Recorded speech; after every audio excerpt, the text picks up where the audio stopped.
ध्यान रहे, मैटर का तथ्यों पे पेटिशनर का अधिकार संवैधानिक है क्या? रिस्पोंडेंट का दायित्व क्या है पेटिशनर की ओर?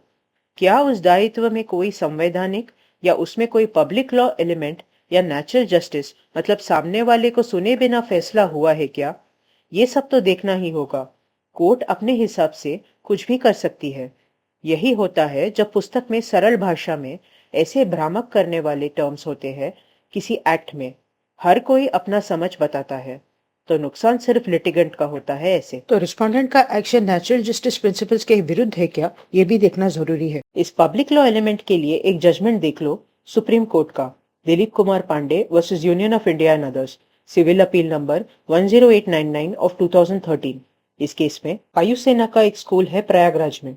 प्रश्न था कि क्या यह स्कूल स्टेट या अथॉरिटी के अंदर आता है आर्टिकल 12 के अंदर।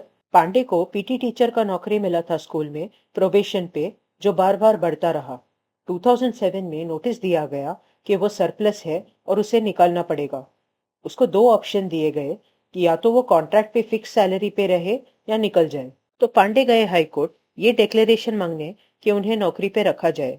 ये पिटिशन अलाउ किया हाई कोर्ट ने, ये बोल के कि स्कूल स्टेट के अंदर आता है आर्टिकल 12 के अंदर।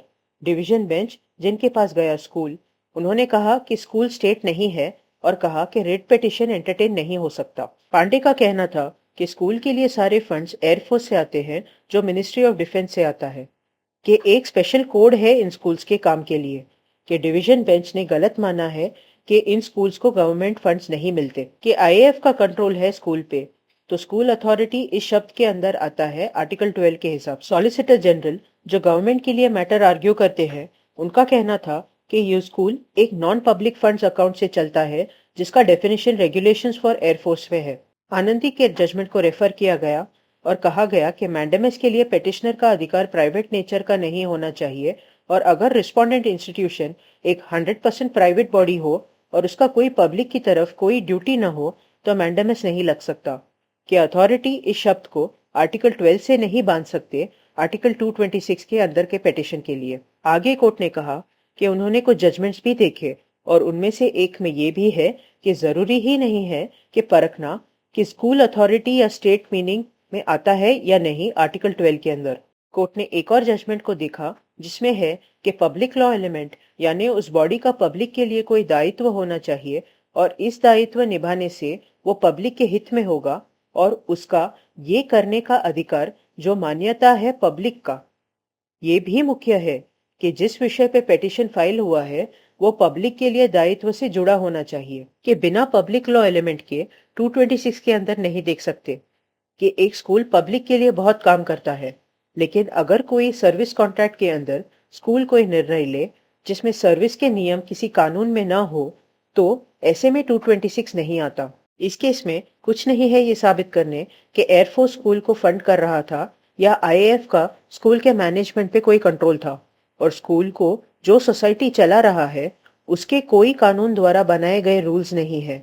तो जो डिवीजन बेंच ने कहा है उससे वो सहमत नहीं हुए सुप्रीम कोर्ट। इसी कोर्ट के तीसरे जज ने विपरीत जजमेंट पास किया कि ये देखना जरूरी है कि स्कूल क्या स्टेट का डेफिनेशन में आता है। आईएएफ का बहुत कनेक्शन है स्कूल के साथ। कि उसी जजमेंट के बेसिस पे इस जज ने कहा कि प्राइवेट स्कूल भी होती तो भी एक पब्लिक फंक्शन निभाती है और टीचर और स्कूल के बीच के कॉन्ट्रैक्ट को भी उसी फंक्शन का भाग मानना चाहिए। इस जज का कहना था कि नॉन पब्लिक फंड्स भी पब्लिक फंड से जुड़े हैं और आखिर में अपील अलाउ किया। आखिर में दो जजेस ने जो कहा है वही लागू होता है। लेकिन देखो कैसे एक ही बेंच के अलग अलग जज उन्हीं रेफरेंस जजमेंट्स पे अलग अलग धारणा बनाते हैं। तो लिटिगेंट करे तो क्या करे। इससे पता चलता है कि पब्लिक लॉ एलिमेंट के लिए उस पिटीशन में उठाया गया विषय एक ऐसे दायित्व से जुड़ा होना चाहिए जो पब्लिक के हित के लिए होते हैं काम, उनसे जुड़े हो। अब Madras high court Madurai bench का एक जजमेंट देख लो, Annamalai versus Saint John's ITI society and others. इस केस में मैंडेमस मांगा गया था टीचर के द्वारा स्कूल के खिलाफ कि जो पगार गवर्नमेंट के इंस्टीट्यूट के टीचर्स को मिल रही है उसका 2/3 इस इंस्टीट्यूट के टीचर्स को भी मिले। हाईकोर्ट ने कई जजमेंट्स देखे। इनमें से एक में राज्य सरकार ने खुद सर्कुलर निकाला था कि प्राइवेट इंस्टीट्यूट्स कम से कम 2/3 पगार दे गवर्नमेंट टीचर्स के इन प्राइवेट इंस्टीट्यूट के टीचर्स को। तो वो प्राइवेट इंस्टीट्यूट्स खुद गए हाईकोर्ट के सर्कुलर को रद्द किया जाए। उसमें केरला हाईकोर्ट ने कहा था कि अगर टीचर को अच्छा पगार नहीं देंगे तो अच्छे टीचर्स आएंगे ही नहीं।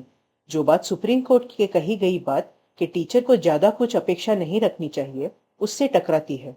आखिर में रिट पिटीशन डिसमिस किया गया और माना गया कि प्राइवेट इंस्टीट्यूट के टीचर्स को भी 2/3 पगार मिलना चाहिए। हाईकोर्ट ने महाराष्ट्र के Maharashtra employees of private schools conditions of service regulation act 1977 से जुड़े कुछ जजमेंट्स भी देखे, जिनके हिसाब से प्राइवेट स्कूल के कर्मचारियों को भी सरकारी स्कूल जैसे पगार देना होता है। ऐसे कानून के होने की वजह से कोर्ट्स ने प्राइवेट स्कूल टीचर्स के पिटीशंस अलाउ किए जिनमें वो गवर्नमेंट स्कूल टीचर्स जैसे पगार के हकदार थे। इस जजमेंट में मद्रास हाईकोर्ट ने कहा कि सुप्रीम कोर्ट ने खुद कहा है कि जब कोई कानूनी प्रावधान नहीं हो या सरकार द्वारा कोई निर्देश नहीं हो कि प्राइवेट इंस्टीट्यूट के पगार गवर्नमेंट इंस्टीट्यूट जितने या उनके किसी फ्रैक्शन में हो, तो मैंडेमस नहीं दे सकते अनएडेड या प्राइवेट स्कूल के टीचर्स को कि उनका पगार भी गवर्नमेंट टीचर्स जैसा हो। तो हाईकोर्ट ने कहा कि जो भी जजमेंट्स अन्नामलई ने लाए हैं उन सारों में उस राज्य सरकार का कोई कानून या निर्देश है जिनके हिसाब से प्राइवेट टीचर को गवर्नमेंट टीचर जितना या उसका फ्रैक्शन पगार मिलना चाहिए। कि जब कॉन्ट्रैक्ट हो प्राइवेट टीचर का पगार को लेकर स्कूल के साथ, तो वो गवर्नमेंट स्कूल जितना पगार नहीं मांग सकते, कम से कम रिट के अंदर।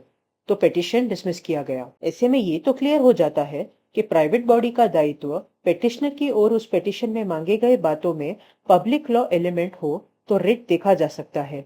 मतलब अगर स्कूल प्राइवेट हो और टीचर के साथ कॉन्ट्रैक्ट हो स्कूल का और उस कॉन्ट्रैक्ट का कोई विषय उल्लंघन करे स्कूल और उस राज्य का कोई कानून या सर्कुलर नहीं हो ऐसे टीचर के मांग के समर्थन में, तो टीचर नहीं मांग सकता है रिट के अंदर।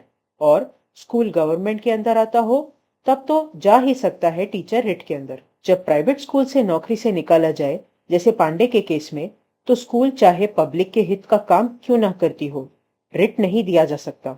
पब्लिक स्कूल से टीचर को निकाला जाए तो रिट को फाइल हो ही सकता है।